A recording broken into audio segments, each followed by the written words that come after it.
오늘 미국 증시에서 투자자들의 이목을 사로잡은 건 단연 테슬라가 아닐까 싶습니다. 또 빠르면 오늘 일본은행의 이 차기 총재가 결정될 가운데 일본의 국가부도 가능성에도 관심이 모이고 있는데요. 애국심이 남다른 일본 국민들이 이번에는 초회보류 역할을 하지 않을 것이다. 이런 얘기들도 나오고 있습니다. 두 가지 모두 투자자들에게 관심 사안일 것 같은데 오늘은 이 문제들을 긴급으로 진단해 보겠습니다. 도움 말씀에 한국경제신문의 한상춘 논설위원 나와 계십니다. 안녕하십니까? 네, 안녕하십니까? 오늘 미국 증시 수익률 곡선이 증시 흐름을 좌우했다. 이런 얘기가 있는데 무슨 내용입니까? 네, 연초 들어서 주가가 너무 빨리 올라가죠. 예. 어제도 이제 말씀드렸습니다는 세계 평균 주가가 한 13% 정도 올라갔죠. 나스닥도 많이 오르고. 예. 너무 이게 주가가 빨리 올라가면 이 자산 효과 때문에 예. 소비를 하게 되고 인프레가 다 잡히지 않은 상태에서 인프레가 다시 재발할 가능성이 있거든요. 아마 지난주에 진단도 해드렸습니다. 예. 그러다 보니까 이제 물가를 이렇게 안정시켜야 되는 페드 멤버 입장에서는 아무래도 매파 반응을 많이 할 수밖에 없죠. 그래서 지금은 인프레를 잡다보다는 주가가 너무 빨리 올라가는 부분에 대한 인프레 재발 가능성 이런 부분을 우려해서 페드 인사들이 주가 상승폭을 좀 낮추게 하는 이런 측면의 매파 발언이 이루어지고 있다 하는 측면에서 똑같이 페드 발언이지만 포인트가 달라진 점. 예. 인프레를 작년부터는 인프레를 잡기 위해서 그랬는데 지금은 주가 상승이 너무 빨리 올라가다 보니까 웰스펙트에서 인프레가 재발하지 않느냐 하는 쪽에 이 경계 우려를 하는 것도 주가 향방과 관련해서 주목하실 필요가 있다 이렇게 말씀드리고요. 예. 이렇게 매파 발언이 이어지는 가운데 아까 이은 캐스터라든가 홍익화께서 지적해 주셨습니다는 사실 오늘 이렇게 주가가 하락하는 측면은 우리가 원인을 정확히 진단해야 되거든요. 예. 그런 측면에서는 아무래도 월가의 단연 화두는 장단기 금리 차가 아닌가 생각합니다. 그래서 두 분께서 잘 지적했기 때문에 제가 그와 관련해서 논쟁되는 부분만 첨가해서 말씀드리겠습니다. 아까 이엔 캐스터께서 이렇게 말씀하셨습니다는 2년물과 10년물의 역전폭이 지금 마이너스 90bp 정도까지 근접하죠. 정확히는 예. 마이너스 오후 1시경, 미국 시간을 1시경에 87bp까지 이렇게 올라가다 보니까 그 전까지 사실 어제 반발 매수에서 증시가 좋다가 그 위에 주가가 떨어지게 됐던 배경이죠. 그 배경이 지금 되고 있다고 보겠습니다. 장막판의 낙폭을 조금 좀 완화시킨 측면, 이런 측면은 바로 골드만삭스가 예. 이번에 장단기 금리 차가 역전된다 하더라도 종전의 것처럼 금융 사이드가 실물과 1대1 규모에서 금융의 실물을 제대로 반영할 때는 장단기 금리 차가 경기 판단 지수로서 유효하지만 지금은 금융이 실물보다 3대1 정도 많아서 전통적인 투자 관점에서는 주식과 채권의 6대4 원칙이 지금 깨지고 있지 않습니까? 예. 이런 뉴노멀 환경에서는 골드만삭스가 장단기 금리 차가 이렇게 역전된다 하더라도 또 폭이 이렇게 90bp까지 1980년대 이후로 가장 이렇게 확대폭이 큰다 하더라도 경기 침체가 아니다 하는 이런 시각에서 장마판인 주가가 이렇게 낙폭이 완화되는 모습을 보였다고 보겠습니다. 예. 이 대목은 아마 시청자 여러분께서 월가에서 보면 경기 판단 지수로서 장단기 금리 차가 우리가 과거에 알아는 것처럼 이게 유효한 것이냐 하는 논란은 이번에 골드만삭스의 보고서를 계기로 해서 굉장히 논란이 될 거다라고 보겠습니다. 그리고 올해 잭슨홀 미팅에서는 이것도 큰 의제로 다뤄질 가능성이 높다 하는 것을 말씀드리고요. 최근에 미국의 증시 보면 두 가지 듀얼 볼러티빌리티에서 쌍둥이 변동성이 나온다야 이렇게 이제 월가에서는 얘기하는데요. 예. 하루마다 다르죠. 홍영코 아마 요즘 바쁘실 겁니다. 하루는 올랐다가 하루는 떨어지는 하루마다 바쁘고 오늘도 장중에서 보면 오전에는 올랐다가 오후에는 떨어지는 그래서 듀얼 볼러티빌리티를 해서 쌍둥이 이렇게 변동성을 보이는 이런 상태인데요. 투자자 입장에서 얼만큼 스트레스가 많겠습니까? 예, 혼란스럽죠. 그래서 혼란스럽기 때문에 일희일비할 필요는 없다 하는 것을 말씀을 드리겠습니다. 네. 그럼 본격적인 주제로 한번 넘어가 보겠습니다. 오늘 시장의 가장 큰 관심사, 아무래도 테슬라가 아닐까 싶은데요. 사실 지난해 방송을 통해서 테슬라를 워낙 좀 이제 경계할 필요가 있다. 사실 뭐 테슬라 자체보다는 오너 리스크 문제가 워낙 컸으니까요. 그런데 올해 들어서 이렇게 기분 좋게 올라주고 있어서 마음이 좀 편한 것 같긴 합니다.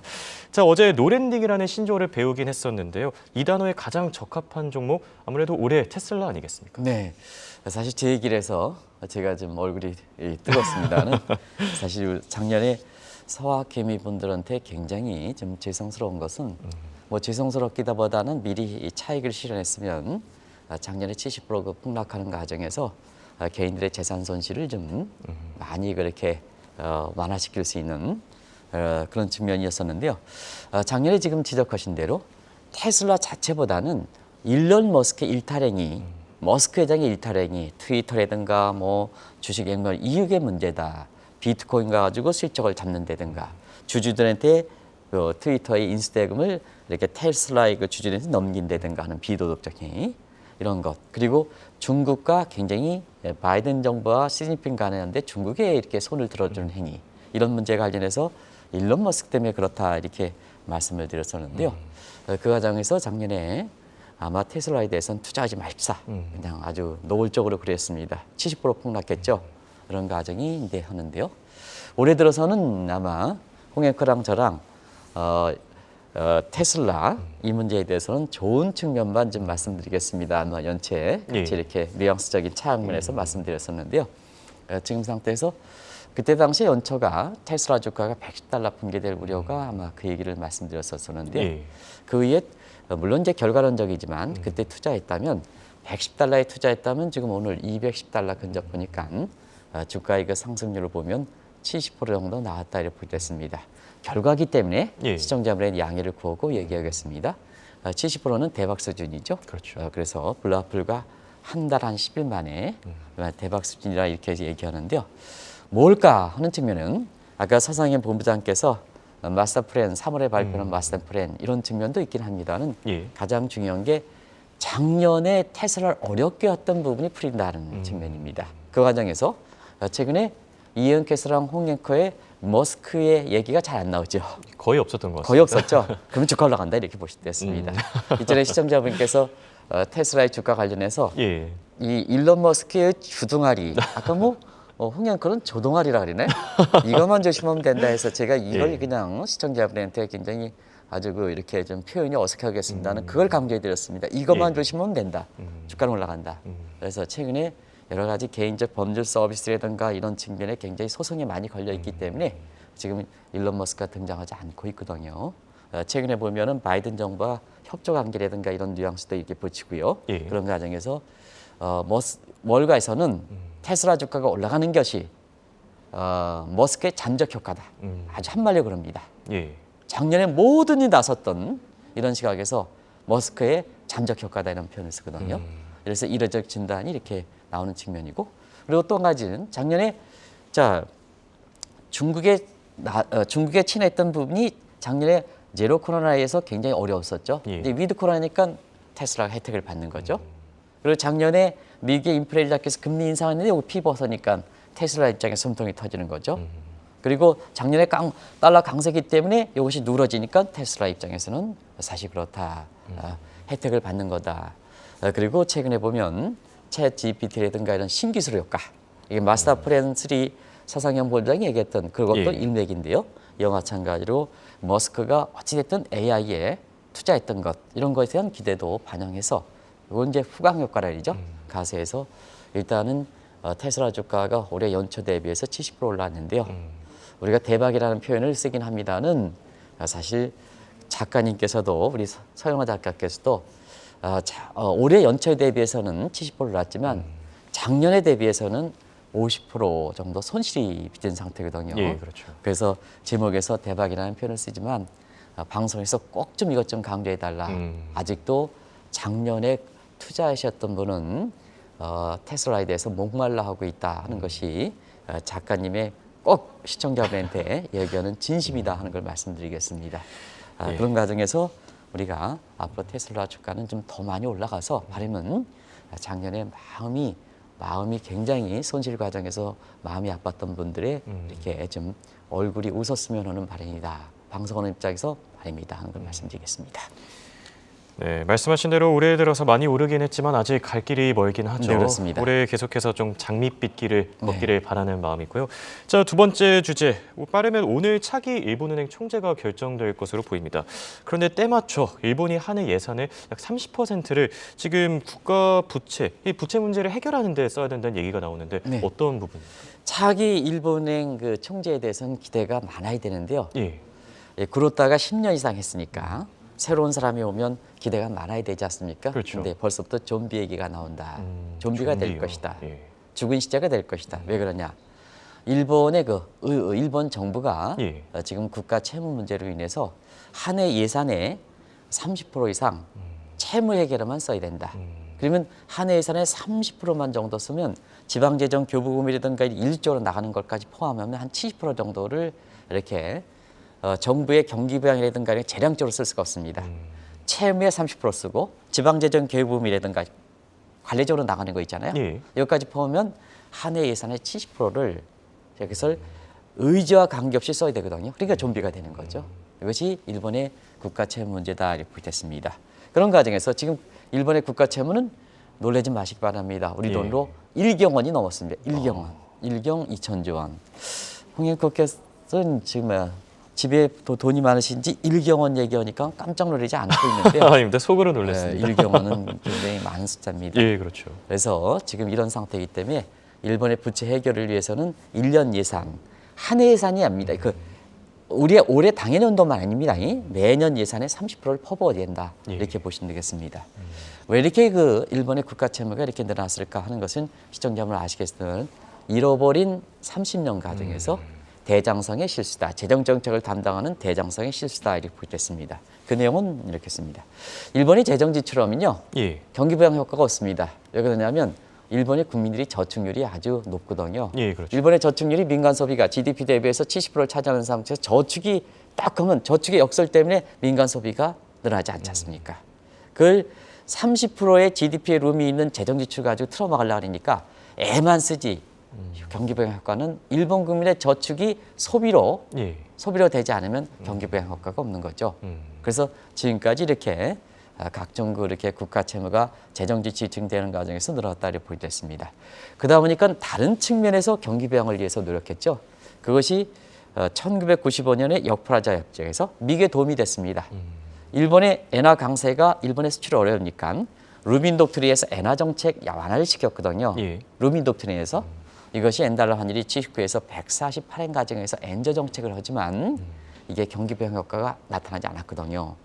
이거를 더 이상 미국이 도와줄 수 없으니까 자 루빈 독트린에서 엔저를 유도했던 정책을 일본이 2012년에서 받아들인 겁니다. 예. 제가 이 아베노믹스를 설계했던 하마다 고이치 씨랑 2회에 걸쳐서 이렇게 물어봤는데요. 당신이 독특한 정책은 아니다. 왜냐하면 1995년서부터 엔저를 유지했던 달러 강세 엔저를 유지했던 루빈 독트린 엔저 정책을 일본 내부에서 받아들인 게 아베노믹스지 않느냐. 결국 아베노믹스는 그렇지 않습니까? 예. 마이너스 금리를 통해서 엔저 정책을 위해서 유지해서 수출을 증대시키겠다 이런 측면에서 내수를 보완하겠다 하는 측면의 정책이지 않습니까? 그렇죠. 이 정책이 지금까지 오고 있다 이렇게 보겠습니다. 자, 이렇게 국가 채무 사태가 심각해서일까요? 일본 내부에서도 지금 일본이 후진국으로 전락할 것이다 이런 경고가 나오고 있는데 사실 나온 지는 좀 오래되지 않습니까? 오래됐죠. 시청자 여러분들 잘 아실 거로 생각합니다. 그래서 간단히 이게 자막을 가지고 이렇게 말씀드리면 일단은 방역 후진국이죠. 이게 이제 코로나 문제 관련해서 굉장히 초기 대응 문제라든가 도쿄올림픽에서 1년을 지역시킬 만큼 굉장히 어려웠던 그리고 뒤떨 후원국 반도체는 확실히 이제 한국에 뒤떨어진 것 같습니다. 예. 과거에 그 파나소니카 그다음에 써니 같은 아마 홍영거 입장에서 잘 모르실 겁니다. 우리가 살 때는 제가 이제 한국은행에 예. 1988년 들어갈 때에는 그때는 아마 우리 세대의 워커맨 이거는 뭐 우리 것처럼 시골의 농부의 아들로서는 감히 가질 수가 없는 거죠. 그다음에 밥솥 파나소닉 밥솥 이건 이게 뭐 코끼리 밥솥인가 뭐 저는 시청자 여러분 제가 정확히 기억을 못하겠습니다. 이거 아주 유행했었죠. 일본 갔다 오시는 분은 이거 갔다 오시면 최대 선물. 그때 있는 사람들이 최대 선물이었죠. 근데 지금은 디지털과 관련해서 일본의 기업들이 뭐가 있습니까? 하나도 부각되는 게 없죠. 부각되는 게 없죠. 그 다음에 환경 후진국. 뭐 이게 이제 후쿠시마 원전 사태 이런 문제에서 아직도 이거 피해나가지 못하고 있는 상태고. 젠더. 일본은 여성들이 이렇게 신교라든가 이런 거에서 굉장히 여성들이 아직도 막 이렇게 이제 차별화가 심하죠. 젠더 후진국이다 이렇게 하는데요. 그 중에 마지막으로 5대 선진국 함정 중에 재정 후진국이죠. 국가 채무가 GDP에서 270% 우리 서작가께서 빨간 줄을 좀 쳐놓고 있는데요. 이거가 가장 가능성이 높은 겁니다. 가능성이 높은 거예요. 그래서 지금 일본의 정부도 좀비가 되는 거고 한 해 예산의 70%를 그냥 뭐 내가 의자 관계없이 써야 되니까 부채 해결에 30%, 나머지 지방재정기금분기에 40%, 그다음에 70% 써야 되니까 좀비가 된 거죠. 그다음에 그러니까 여기에 덫에 걸리니까 새로운 굴었다도 지금까지 10년 동안 아베노믹스의 효과를 거지 못했던 거고 일본 정부의 신역할을 했던 거고 아베 신역할을 했던 거고 그다음에 새롭게 오늘 빠르면 지명되는 마사요시 BOJ, 미스터 BOJ도 뭐 정책을 모색할 수가 없는 거죠. 모색할 수가 없는 거죠. 이런 측면에서 좀비 얘기가 나온다. 그래서 일본도 공교롭게도 듀얼 좀비, 오늘 듀얼 얘기를 많이 하는데요. 듀얼 좀비, 일본 정부가 좀비고 일본 중앙은행이 좀비고 이런 상태에서 좀비 얘기가 나오는 것으로 보여졌습니다. 네, 지금 얘기를 계속 듣다 보니까 일본 경제가 지금 이 경제 탄력성을 완전히 잃은 것 같은데요. 다음 주에 발표될 일본의 지난해 4분기 GDP에도 관심이 확실히 더 모일 것 같습니다. 네, 정부에서 보면 경기에서 조정 역할을 하는 일본의 정부도 좀비, 일본 중앙은행도 좀비 그런 상태에서 기업이 이끌어야 되는데요. 자, 과거에는 일본이 제조업에서 미국을 제친다 할 때 1980년대 이렇게 될 때는 도요타, 패나소닉, 소니 일본의 세계적으로 지금 근데 홍행커 지금 일본 기업이 세계를 대표할 수 있는 기업 뭐가 있습니까? 바로 떠오르지 않죠. 일본 경제 탄력성을 잃어버렸다는 얘기입니다. 그러다 보니까 경제적 측면에서도 굉장히 일본이 정부도 재정 역할 못해, 중앙은행도 못해. 그 다음에 기업들도 세계를 지도하는 선도 기업이 퍼스트 무브 시절에 없어. 경제 성장률이 저렇게 되는 거죠. 작년에 그 3분기 성장률이 최종적으로 발표한 건데요. 마이너스 0.3%. 다음 주에 일본의 4분기 성장은 베이스 이펙트 때 조금 이렇게 개선될 거로 보입니다는 벌써부터 다음 주에 발표되는 4분기 성장률이 지금 관심이 되고 있는데요. 최종적으로는 작년 3분기에 마이너스 0.3%. 그리고 자, 그 같은 기간에 한국은 그 플러스 그때 당시에는 0.3% 플러스 얘기였거든요. 그다음 미국도 물론 통계 방식이 다르긴 하지만 2.6% 이렇게 해서 기록했던 거거든요. 그러면 이제 이걸 좀 이렇게 해서 물가 한번 보겠습니다. 선진국 중에 작년에 스태그플레이션 그렇게 많이 얘기했지만 정작 스태그플레이션 당한 선진국은 없었거든요. 유력의 뭐냐? 일본이 스태그플레이션 당한 겁니다. 그러다 보니까 일본의 소비자 물가 상승률이 저기 서다카가 잘 정리해 놓고 있습니다는 작년 10월 이후에 일본의 소비자 물가 상승이 3%대 1980년도에 최고. 그러다 보니까 경제 성장은 마이너스 떨어져. 물가는 올라가. 스태그플레이션. 일본 국민들의 고통이 심해. 그러면 일본 정부는 정부 역할에, 그다음에 일본 전은 좀비 역할에 일본 국민들이 제 몫을 낼 수밖에 없죠. 더더구나 1인당 GDP에서는 한국의 식민지를 당했던 국가의 한계에 역전될 것이다. 이게 일본 사람이 노구치 유가와 경고한 거거든요. 자존심도 상해. 그러다 보니까 정부, 중앙은행 전부 신뢰가 떨어지는 거죠. 떨어지는 것. 지금부터 신뢰 떨어지는 얘기를 한번 보겠습니다.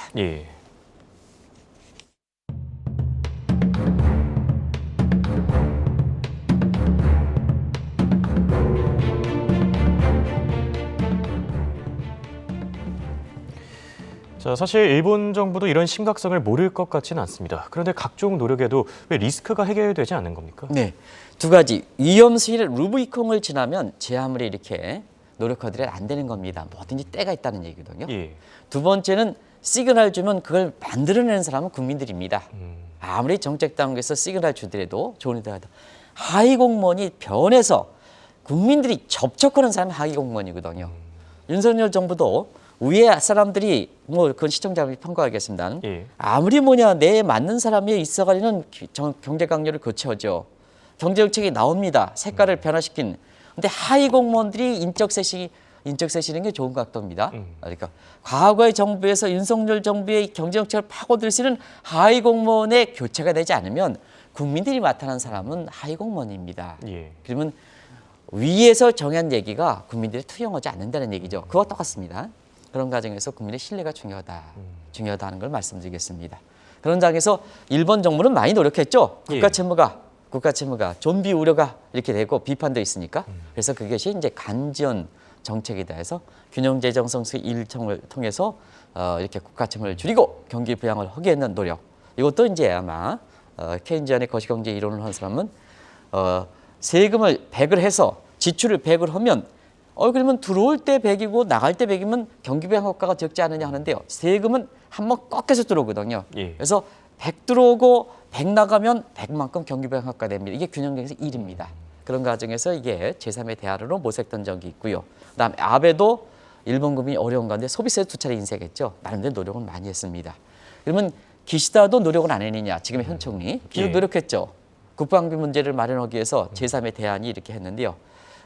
이 기시다 남이나라 총리에서 죄송합니다는 제가 이게 방송에서 열심히 하는 강수민 캐스터께 기시다 총리가 어떻게 생겼습니까? 어떻게 인상이 줍니까? 이렇게 하는데 예. 변화가 좀 이렇게 좀 둔감하지 않느냐 하는데요.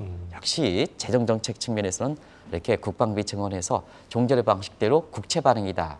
국채. 그러면 크라우딩 이펙트에서 경기 부양 효과가 적고 국채 발행이니까 국가 채무는 더 증가하죠. 그런 상태에서 일본의 학계를 중심으로 해서 재정 준칙, 피스칼 룰을 통하는다든가 예. 그다음에 네거티브 세이빙스 텍스. 지금은 재정에서 경기 부양하는 게 아니라 저축이 높은 일본 국민들을 저축을 소비를 해야 된다. 그래서 이게 네거티브 세이빙스 텍스 구상 이런 게 얘기 나왔습니다는 국채 하는데요.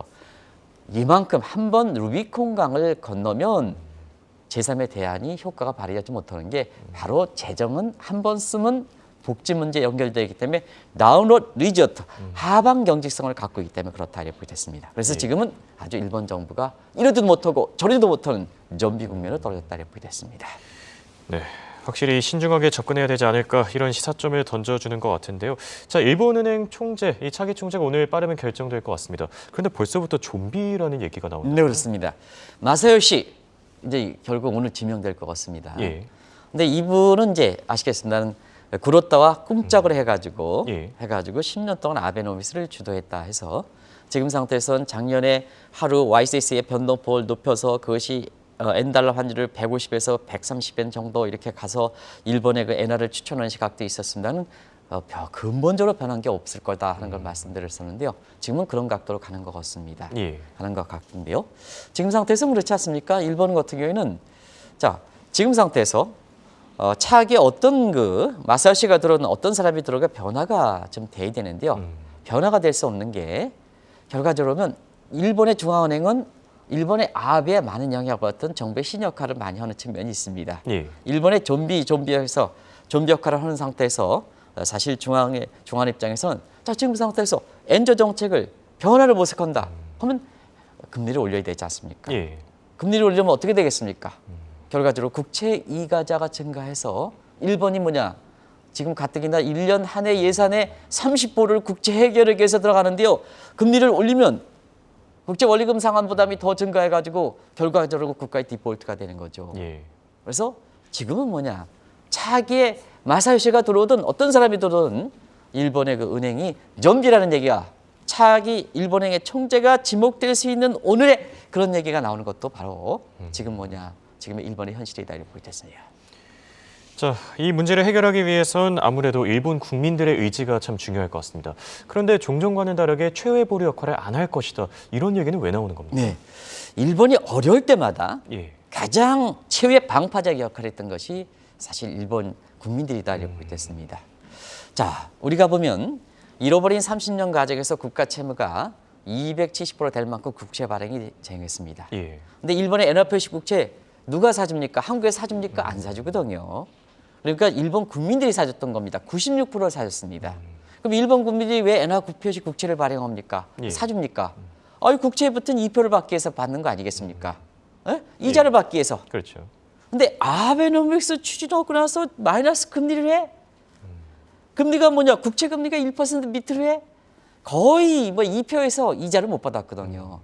그래서 잃어버린 30년 과정에서 아베노믹스 추진하는 과정에서 일본의 국채를 96% 저축성 있는 상태에서 방파제 역할을 했는데요. 일본 국민들이 그만큼 희생을 당했던 거다 이렇게 보여졌습니다. 근데 효과는 있어야죠. 예. 효과 있습니까? 일본 정부가 좀비가 해가지고 선진국 한국에 떨어진다. 저기 뭐냐? 일본은행은 저거 아베노믹스 효과도 없는 거 10년 동안 들고 있는다. 근데 나는 희생한다. 근데 엔제 정책을 유지하는 과정에서 뭐냐면 수입 물가가 그만큼 증가하지 않습니까? 예. 그러면 소비자 물가가 40년 만에 최고 수준가 아니지 않습니까? 이자도 못 받는 판에 뭐냐? 엔제 정책에 의해서 물가까지 고통이 되고 저 경제 성장은 더 떨어져, 소득수는 더 떨어져. 그러다 보니까 지금은 이제 체육 방파제 역할을 하지만 안 되겠다. 안 되겠다. 그게 지금 오히려 일본의 국가 부도를 일본 국민들이 바란다. 이런 얘기가 나오는 거 아니겠습니까? 윤석열 정부도 잘 보셔야 되는 겁니다. 물론 국민들한테 기대를 충족시키지 못하면 이제 일본 국민들은 이렇게 돌아선다 이렇게 보여졌습니다. 예. 그게 지금의 비단 윤석열 정부뿐만 아니라 세계 모든 국가들이 국민의 역할이 커졌다는 얘기입니다. 기업들 보면 주주 역할이 커졌다. 행동주의 헤지펀드가 왜 이렇게 나느냐. 바로 그런 측면이거든요. 이걸 국민들이 무서운 줄 알아야 됩니다. 야당의 이재명 대표도 마찬가지고 윤석열 정부도 마찬가지고 국민들이 무서운 줄 알아야 된다는 얘기입니다. 이게 보여준다. 그래서 일본 국민들이 일본의 국가 부도에서 바란다 하는 것은 변화를 해라는 얘기입니다. 부도 생각하지 말고 변화를 해라는 얘기입니다. 그래서 일본의 기시다 정부라든가 차기 총리에서 변화를 해야지 뭐가 되는 거지 아니냐. 이걸 강조하기 위해서 오히려 국가 부도에 대해서 일본 국민들이 바란다. 희생은 할 수 없다. 이게 나온다 이렇게 보여졌습니다. 네. 우리 정부에게도 시사점을 많이 던져주는 내용이 아니었을까 싶습니다. 지금까지 도움 말씀에 한국경제신문의 한상춘 논사위원이었습니다. 대단히 고맙습니다. 네, 고맙습니다.